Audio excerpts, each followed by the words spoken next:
At the age of 17, I was in school, or just before 17, and I ended up by being in charge of a group of boys who believed in community service, and through that service, pick up leadership qualities.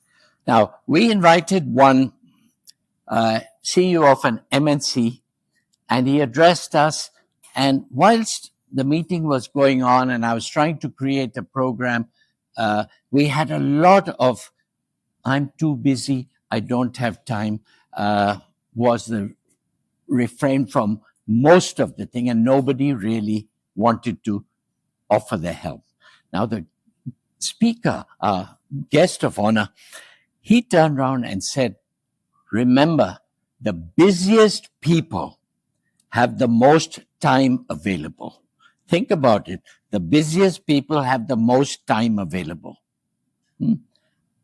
If you want something done, go to the man or woman who's very busy, because they understand time management. And that's one of the first lessons I think I learned as a youth, how to handle my time over the years. Today, I do crazy things and spend a lot of time. Many people turn around and my wife certainly used to say, why are you wasting your time on so many things? But it's excitement of time management. Anyway, one thing led to another, and this CEO pulled me aside and said, can you come and see me in 3-4 days' time? We fixed a time, and we went along, and he said, you know, I was rather impressed by that way you handled that meeting and how you convinced them that they should also be involved in time management. But I'm going to throw you a challenge. What are you going to do after school? I said, I've got admission in the university and I'm going to do my 3 years and then look for a job. And he turned around and said, have you got the guts to not go to university, and I'll give you a job in London. It will be as a management training program. You'll go through a whole series of lectures, etc. in this company itself. And I was under total shock, and I really couldn't respond to him immediately. But somewhere along the line, that backspinner said, hey, that could be quite a challenge at the age of 17. Somebody who'd never even left the town where we were living, leave aside going to the UK. Anyway, I took the challenge, knowing that my parents would hit the roof, which they did. How can you not do your basic degree before you start talking of things? But anyway, I took the challenge, convinced them, suited, booted. I landed up at the airport for the flight to London, and the flight that I was on was cancelled, and we ran around, and there was 4 hours later, there was another flight to London. I managed to get a seat on that, and off I went to London, crying, not sure at all what was in store for me. Anyway, we went off. It's about 20 hours flying time. Those days, I was on a propeller plane, and it was nearly 20 hours from Calcutta to London.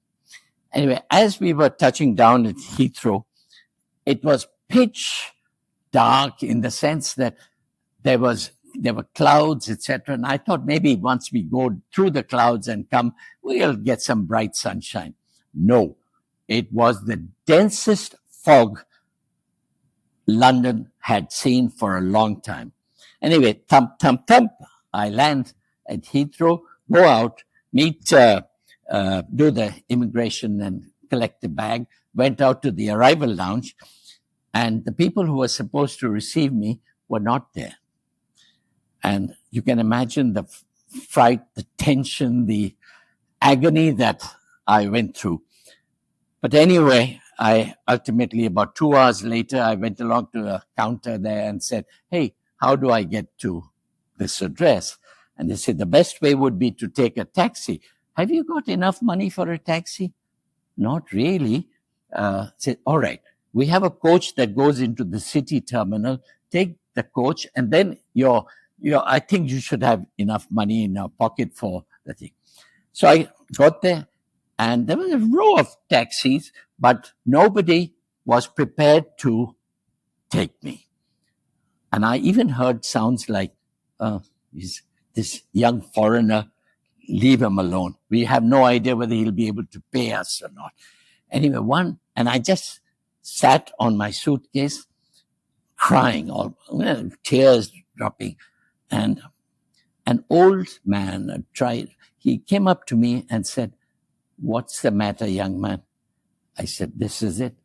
I've come into this fog. I have a problem. And he says, I'll tell you what, come with me. And so on the 8th or 10th taxi, I managed to get in. And here he was driving slowly because the fog was pretty heavy. And I learned my second lesson.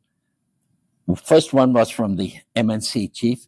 A second lesson I learned, he turned around and said, you have just faced some racial discrimination because those taxi drivers were not prepared to take you. Can I advise you, anytime anybody in the UK raises any issue of racial situation, stand up, talk to him, and fight. And be very, very positive. So that stuck. Anyway, he managed to get me to my residence. And next day, I went to my training center. And the first person I met who was introduced to me as my section leader was a person called Bill Race.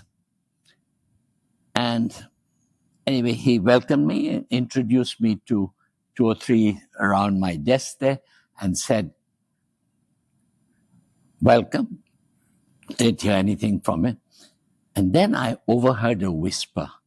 He was talking to somebody and he said something like, how come I've got a damned WOG working with me in my department?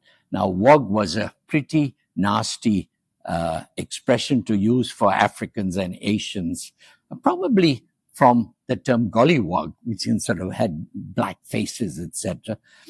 And I just didn't know what to say. But then somewhere along the line, that taxi driver's comments stuck. And I don't know where I got the guts from, but I slowly walked up to his desk, tapped him on his shoulder and said, Mr. Race,